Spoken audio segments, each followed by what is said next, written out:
Околу 40.000 нерегистрирани и неосигурени возила, според осигурителните компании, активно се вклучени во сообраќајот на патиштата и представуваат закана за безбедно одвивање на сообраќајот, предупредуваат од Републичкиот совет за безбедност на сообраќајот на патиштата. Оттаму посочуваат дека безбедноста во сообраќајот во голема мера зависи од исправноста на возилото, но и покрај тоа, одредена група возачи ги користат возилата избегнувајќи или заборавајќи на задолжителниот технички преглед на возилото, редовниот сервис и редовното задолжително осигурување и регистрација на возилото.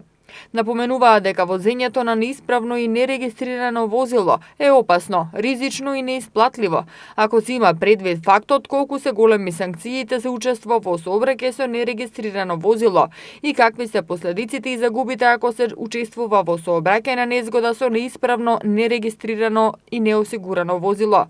За учество во сообраќај на патиштата, возилата задолжително треба да бидат регистрирани, да имаат важечка сообраќајна дозвола или важечка потврда за пробно возење и треба да бидат означени со пропишани регистарски таблици. Непочитувањето на оваа законска одредба се санкционира со парична казна од 500 евра во денарска противредност.